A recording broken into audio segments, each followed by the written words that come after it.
На сувязі спадарства Франак Вячорка, дорадца Святланы Тихановской у международных справах. Вітаю. Добрый день. Франак, як сённяшні пратэст ацэньваеце, што б маглі сказаць адносна таго фармату, які ўжо трывае некалькі нядзель запар? Могу сказать только одно, я в захаплении от белорусских людей, от белорусских дворов, от той самоорганизации, якую яны проявляют. Сегодняшний протест – это абсолютно цалкам инициатива снизу. Я особисто налічу больше за 30 акций в микрорайонах, некалькі калёнаў злучаліся паміж собой. Новые кричалки, новые плакаты, новые слоганы были пачутыя. И сведчыць про тое, что никто не збіраецца змаўкаць, сціхаць, пратэст не знікне на зіму. Няхай сабе і ён менш масавы, але галоўнае, што ён працягваецца, не дае спакою Лукашэнку. Ну вось вы кажаце, што гэта ініцыятыва знізу, перадусім, што гэта самі грамадзяне збіраюцца выходзіць. А у мяне такое пытанне да вас, як прадстаўніка Святланы Тихановскай, якую лічаць адзіным абраным лідарам не толькі ў Еўразвязе, не толькі ў Паўночнай Амерыцы, але і большасць удзельнікаў гэтых дэманстрацыяў. Вось у штабе Святланы Тихановскай у каардынацыйнай радзе транзіту ўлады, ці ёсць нейкая стратэгія таго, што рабіць далей, можа пасля Новага года у нас нам будзе вядомая нейкая стратэгія, нейкі план дзеянняў ужо не толькі з ініцыятывай знізу, так бы сказаць, але і з верху ад прадстаўнікоў новай улады Беларусі. Так, гэты план у распрацоўцы, і гэты план менавіта цяпер узгадняецца з усімі бакамі. Узгадняецца і з тымі, хто застаўся ў Менску, і з каардынацыйнай радай, і з тымі, хто пераехаў у Варшаву ці Вільню. Ён менавіта тычыцца нейкай каардынацыі, кансалідацыі ўсіх высілкаў. Мы ўсё роўна не здолеем збудаваць вертыкальную сістэму нашай рэвалюцыі. Мы не здолеем пабудаваць дакладную іерархію, хто каму падпарадковваецца. Гэта ўсё роўна будзе нізавая ініцыятыва. Але задача структуры, задача пляну, які мы будуем, максімізаваць тыя намаганні, якія робяцца ўнутры Беларусі і звонку. І ўдзел у абмеркаванні бяруць і прадстаўнікі каардынацыйнай рады, і прадстаўнікі Паўла Латушкі, і прадстаўнікі некаторых палітычных партыяў, і дваровыя ініцыятывы. Учора быў сазвон з менскімі дварамі, Святлана Тихановская брала ўдзел. І нешта намацоўваецца. Самае важнае, гэта не канкрэтны дэтальны плян, дзе распісана ўсё па днях. Гэта канкрэтныя мэты. Што мы чакаем у студзені, у лютым, у сакавіку, як мы дзейнічаем, дзе мы ўзмацняем ціск знешні, дзе мы ўзмацняем унутраны. І самае важнае, як мы дапамагаем рэпрэсаваным, а таксама тым, хто дзейнічае ўнутры Беларусі. Самы галоўны фокус і самая галоўная праблема цяпер для нас і выклік – гэта як дапамагчы людзям на зямлі. Ну вось, калі казаць вашымі словамі рэвалюцыя, дзяржаўнае тэлебачанне пастаянна сцвярджае, што вось рыхтуюцца нейкія дыверсанты, нейкія баевікі, але, наколькі я разумею, беларуская рэвалюцыя застаецца мірнай у сваім характары? Моц нашай рэвалюцыі менавіта ў яе мірным, нізавым, дэцэнтралізаваным характары. Гэта паставіла ў тупік спецслужбы, сілавікоў, Лукашэнку, Расею, усіх. І мы будзем працягваць трымацца мірнага спосабу барацьбы, але гэта не значыць, што мы будзем толькі як коцікі і не зможам за сябе пастаяць. Самае важнае – гэта гуртавацца ў нейкія структуры, адзінкі, дваровыя ініцыятывы, невялікія групы.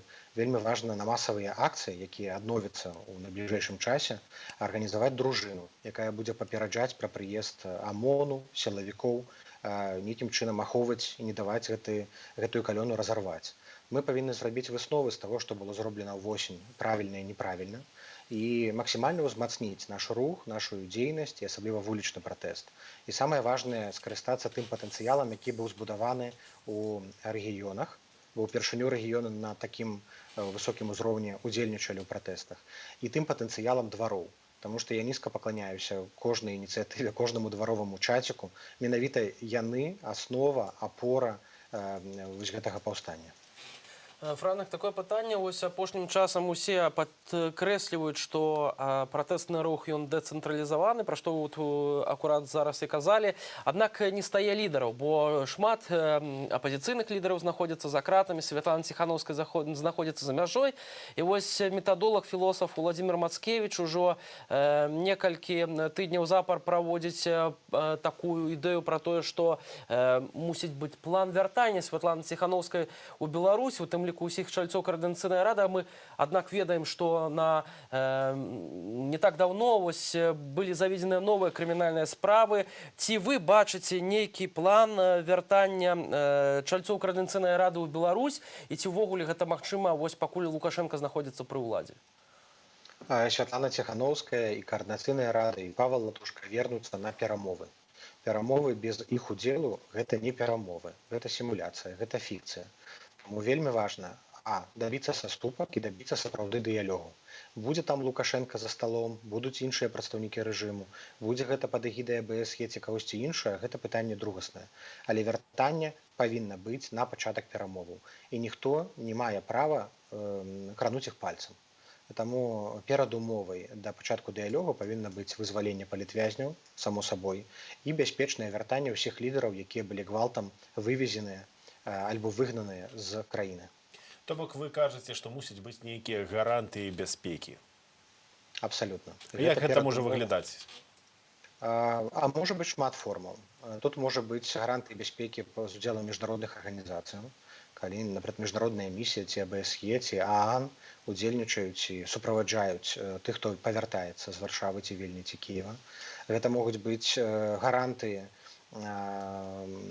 змацаваныя медыятарамі. Напрыклад, рэжым Лукашэнкі сцвярджае, што ўсе маюць права вярнуцца, сесці за стол перамоваў, і гэта падмацавана прысутнасцю ці удзелам медыятараў. Гэта могуць быць краіны Еўразвязу, зноў жа АБСЕ, зноў жа міжнародныя структуры Расія, Украіна. І калі гэтыя гарантыі ёсць, калі мы давяраем адно аднаму, калі ёсць разуменне, як гэты дыялог і паміж кім адбываецца, тады яны вяртаюцца бяспечна ў Беларусь. Але зноў жа мы яшчэ не там. Мы яшчэ не там. Перад намі яшчэ вялікая дарога, яшчэ шмат працы. Мы яшчэ недастаткова ціску на рэжым гэты аказалі, каб ён зрабіў гэтыя саступкі. Аднак ці магчымыя гэтыя ўвогуле саступкі? Лукашенка ўжо неаднаразова казаў, што ні на ніякія перамовы з ніякай Коордынацыйнай радай ён не пойдзе. Больш за тое ён кажа пра тое, што нібыта нікога там не ведае, няма пра што казаць, уладу не аддасць, і нават калі памрэ, і то будзе стаяць за ўладу і надалей. Лукашенко шмат чого казаў і часта мяняў свае паказанні, таму браць усур'ёз яго словы не варта. Калі яго прыпрэ, ці яго прыпруць, ягоныя блізкія атачэнні ці далёкае атачэнне, то яго проста не застанецца выбару. Ён і цяпер ужо ў патавай сітуацыі. З аднаго боку яго працягваюцца пратэсты, няма лаяльнасці сярод сілавікоў, сярод армейцаў, той, якая была раней. Фінансавыя рэсурсы заканчваюцца, чым плаціць і рабочым, дадатковыя надбаўкі і сілавікам ўжо няма. Крэдыты расейцы нармальныя не дадуць. Еўразвязаўскія структуры перарэзалі пупавіну. І, адпаведна, пару тыдняў, пару месяцаў ён сам проста стане ў такой сітуацыі, калі яму трэба будзе рабіць саступкі. Але для яго вельмі важна, каб гэта выглядала, што гэта была ягоная ініцыятыва, альбо так зроблена, пры якім так арганізавана, што ён захоўвае свой твар. Але вось арганізаваны тое, што называецца круглы стол з удзелам Юрыя Воскресенскага, такой асобы адыёзнай, яшчэ там пару чалавек. І нібыта гэта круглы стол між уладай і апазіцыяй за тое, каб правесці канстытуцыйную рэформу. Вось гэтая рэформа, якая нібыта зменшае паўнамоцтвы прэзідэнта, павялічвае паўнамоцтвы парламенту, тое, што будзе роля ўсебеларускага народнага сходу. Што вы пра гэтую ідэю думаеце? Ці працуе яна і ці яна можа спрацаваць з боку ўлады? Рыхтуецца канстытуцыйны пераварот, а не рэформа. Яны збіраюцца правесці так званы ўсебеларускі сход у лютым, на якім змяніць канстытуцыю, памяняць ролі, памяняць пэўныя артыкулы канстытуцыі. Я не ведаю, якімі яны назавуць Лукашэнку, невядома, якая будзе улада у інстытута прэзідэнта і ў інстытута парламенту, але ўсё гэта не будзе прызнана ні заходняй супольнасцю, ні Расіяй, ні само сабой у першую чаргу беларускім народам. І нават Расія, вы кажаце, што нават Расія не прызнае вось гэту так званую рэформу? Мне здаецца, не. Мне здаецца, гэта самы галоўны раскол Але цяпер чаму? паміж Расіяй. Таму што для расейцаў важна, каб гэтыя рэформы яны мелі хаця б нейкі адбітак, хаця б нейкае адценне легітымнасці і законнасці. Проста сабраць сваіх сябручкоў 2500 чалавек у адной зале і памяняць канстытуцыю, гэта нават для Расіі надта. Нават яны сімулявалі рэферэндум, каб памяняць канстытуцыю і дазволіць Пуціну заставацца пры ўладзе. Таму, я думаю, для Расіі важна ўсё-такі, каб гэта было ў форме рэферэндуму, а не проста міжсабойчыка пасобнікаў. Але ж яны самі настойваюць на змены гэтыя, бо колькі разоў Лаўроў прыязджаў і Пуцін казаў пра тое, што мы падтрымліваем намаганне Александра Лукашэнкі ў змены ў гэтую канстытуцыю. Што тут маецца на ўвазе? Магчыма, пра стварэнне вось гэтых прарасійскіх сілаў, пра якія кажа інсайдер? Магчыма, ідзе нейкі гандаль, так, альбо нейкія умовы Расія выстаўляе, пра якіх яна падтрымае гэтыя рэформы. Але зноў жа, па маёй інфармацыі, потому што я ведаю, расейцам важна, каб гэта было легітымна і законна. Бо калі гэты новы парламент, гэтыя змены ў Канстытуцыі не прызнае ніводная краіна ў свеце, акрамя Расіі, то расейцам і не трэба свае партыі ствараць. Ім жа важна, каб сітуацыя памянялася, Лукашенко сышоў, і адбыліся нейкія паўдэмакратычныя, квазідэмакратычныя, але перамены. Ну, скажыце, а якія там могуць быць перамены, на якія пагодзяцца і Кремль, і Лукашенко? І ці пагодзіцца самае галоўнае Лукашенко на гэтыя патрабаванні Кремля? Невядома. Тым больш пасля гэтых зліваў пра стварэнне прарасійскай партыі, а гэта ўжо трэцяе, папярэднія не зарэгістравалі, як вы памятаеце. Я думаю, што нас чакаюць складаныя адносіны і нейкія падзеі, я думаю, рэакцыі з боку Лукашэнкі. Лукашэнку не вельмі падабаецца, калі нешта робіцца за ягонай спінай, нават калі гэта такі важны надзейны саюзнік, як Масква. Таму я думаю, што яны зараз будуць шукаць формулу. Не здзіўлюся, калі ўсе беларускі сход перанясуць альбо не будуць праводзіць змены у Канстытуцыі. Я бачу, што яны эксперыментуюць, Лукашенко спрабуе розныя варыянты, зацягнуць час, пры гэтым паралельна знішчаючы пратэст, шукаюць такія сцэнарыі, якія б задаволілі і Маскву, і Менск. Скажыце, калі ласка, вось тады, на што тады разлічвае Крэмль? Ці няўжо сапраўды нейкія прарасійскія сілы гэтым разам могуць мець нейкі ўплыў у Беларусі, нават там трапіць умоўна ў новы парламент? Ну, прарасійскія сілы заўжды былі ў Беларусі. І, у прынцыпе... Але яны зараз увогуле непапулярныя. Ну, як сказаць, глядзіце, проста у Беларусі няма такога падзелу кантраснага, як ва ўкраіне, на прарасійскасць і праеўрапейскасць. Бальшыня беларусаў сімпатызуе Расіі і ў цэлым выступае за інтэграцыю з Расіяй. Пры гэтым Еўропа таксама ім не чужая, яна таксама пазітыўна ставіцца. Ёсць такая беларуская дыхатамія. Яны могуць быць і за БЧБ, і за чырвона-зялёны, і за Расію, і за Еўропу адначасова. Таму у Беларусі гэтыя прарасійскія партыі яны былі вельмі такія пасіўныя і акуратныя. Магчыма, гэтая новая партыя, яна не будзе казаць, што ўсё мы там за аб'яднанне з Масквой там раз назаўжды. Гэта будзе такое вельмі мяккае. Мы за сяброўства, мы за бізнес, мы за прыватызацыю. І такая партыя магла бы шмат прыхільнікаў набраць нават сёння, калі б гэтыя выбары адбыліся. Але гэта не значыць, што не будзе моцнай праеўрапейскай, празаходняй ці прабеларускай партыі. І нават прыхільнікаў сярод тых, хто выходзіць сёння на пратэсты, Франак? Я думаю, што сярод прыхільнікаў вельмі розныя людзі. Я чуў вельмі розныя галасы. Я чуў тыя людзі, якія бачаць выратаванне ў Пуціну. І вядома, ўсё больш і больш тых, хто ўсё-такі Расіі не давяраюць, расчараваныя пазіцыяй Пуціна. Ненавідзяць і плююць, плёваюць машыны Russia Today.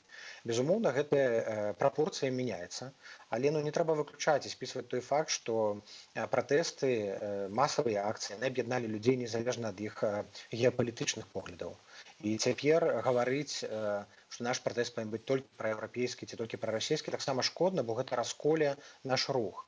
Зараз трэба шукаць тыя кропкі, якія аб'ядноўваюць. А гэта якія? Гэта першае. Новыя выбары, вызваленне палітвязняў, спынення гвалту. І другое, гэта права на самавызначэнне. Тое, што забяспечваецца суверэнітэтам і незалежнасцю Беларусі. Франак, учора быў апошні дзень падачы прапаноў да канцэпцыі нацыянальнага прымірэння, якія прапановы паступілі да вас, і ўвогуле распавядзіце, калі ласка, пра гэтую канцэпцыю, бо неяк нешта яна так прайшла фактычна міма сродкаў масавай інфармацыі, фактычна даведаліся пра яе шырока толькі вось учора, калі скончыўся вось гэты апошні дзень падачы гэтых прапановаў. Зборам прапановаў займаецца каардынацыйная рада. Пакуль што гэтыя прапановы не агучваліся, не абмяркоўваліся, яны проста збіраліся разам. І разумею, што бліжэйшыя тыдні пачнецца абмеркаванне, у тым ліку грамадскае. А гэтая канцэпцыя мае на мэце паказаць тым людзям, якія зараз сумняюцца, альбо застаюцца па той бок барыкад, альбо застаюцца ў сістэме, што ў будучыні будзе шлях да паразумення. Гэта тлумачэнне таго, хто можа патрапіць і быць пакараны, а хто сыдзе там ад адказнасці. Гэта таксама тлумачэнне, што якія саступкі два бакі, абодва бакі, розныя бакі цяперашніх барыкад павінны будуць зрабіць. Наша задача не толькі думаць пра тое, каб перамагчы ў рэвалюцыі, а таксама думаць пра тое, як мы будзем будаваць будучую Беларусь. І трэба разумець, што многія людзі, якія цяпер па той бок барыкадаў, так, яны павінны таксама зразумець сваё месца і сваю перспектыву. Мы не павінны яшчэ больш палярызаваць беларускае грамадства. Мы павінны ўсё больш і больш людзей перацягваць на свой бок. І менавіта ў гэтым задатак і гарантыя нашай перамогі. Франак, яшчэ одно пытанне. На мінулым, на гэтым тыдні быў такі даволі шчыльны графік у Святланы Ціханаўскай. Гэта і Брусэль, і Берлін, і Гішпанія ў тым ліку. Калі ласка, ці можаце падвесці нейкія вынікі за гэтыя паездкі і якія планы на наступны 2021 год, якія бліжэйшыя візіты і што яны будуць несці для беларусаў і Беларусі? Сапраўды, Святлана Ціханаўская збудавала адносіны з бальшынёй еўрапейскіх краінаў, плюс Канада, Злучаныя Штаты Амерыкі і нават Ізраіль. Цяпер самае важнае капіталізаваць гэтыя адносіны ў палітычную падтрымку, у спрыянне, у дапамогу. Напэўна, найбольш важна гэта распрацоўка еўразвязам ўсеабдымнага пляну падтрымкі Беларусі. По-англійску Comprehensive Plan называецца. Гэта плян будзе ўключаць і тэхнічную падтрымку, фінансавую падтрымку кароткатэрміновую, гэта доўгатэрміновую інвестыцыйную падтрымку, макрадапамогу на выхад з крызісу Беларусі ўжо пасля сыходу Лукашэнкі, а таксама гандлёвыя палёгкі для беларускага бізнесу, прадпрымальнікаў, змяншэння кошту на візы. Проста мы атрымалі магчымасць паказаць беларусам пазітыўную альтэрнатыву. Тое, што Лукашенко прапанаваць не можа, у яго ж толькі ўсё негатыўнае. У яго што можа прапанаваць? Гэта крызіс, стагнацыю, яшчэ большую інтэграцыю з Расіяй. А мы павінны паказваць пазітыў, аптымізм. Тое, што людзі атрымаюць, калі рэвалюцыя пераможа. Ну і з другой паездкі з Гішпаніі вельмі важна, што з'явілася першая міжземнаморская краіна. Раней збольшага беларусам дапамагалі цэнтральная Еўропа і паўночная. Гішпанія стала першай. І Гішпанія адкрые дзверы для Святланы Ціханаўскай у Партугалію, у Італію. Гэтыя краіны вельмі важныя, таму што яны маюць вялікае прадстаўніцтва ў еўрапарламенце, і іхняя падтрымка штодо тэхнічнага фінансавання, медыа, грамадзянскай супольнасці, а таксама санкцыяў, і вельмі істотная ў еўразвязе. Вельмі важна, каб яны спрыялі еўрапейскай палітыцы ў дачыненні да Беларусі. Ну, а наступны год, на студзень, люты, галоўнае гэта не паездкі, а гэта сустрэча з міжнароднымі структурамі. З 1 студзеня ўступае у старшынства Швецыя ў АБСЕ, і мы спадзяемся, гэта будзе новы этап і новыя магчымасці для будавання дыялогу. Зноў жа, дыялог гэта асноўнае. Без дыялогу мы не спынім гвалт, не вызвалім палітвязняў, не правядзем новыя выбары. Таму вялікае спадзяванне на АБСЕ, вялікае спадзяванне на адміністрацыю Байдена. Паралельна з паездкай у ЗША плануецца паездка ў Канаду. Канада ад самага пачатку вельмі спрыяльна ставілася. І вельмі важна, каб Канада з яе магутнасцю, уплывам на розныя дзяржавы, яна таксама актыўна падтрымлівала Беларусь, і Беларусь гучала на парадку дня. Вельмі спадзяемся на гэта. Дзякуй вам вялікі за вашу працу і за гэты каментар. Франак Вячорка, дарадца Святланы Ціханаўскай у міжнародных справах, быў з намі на відэасувязі.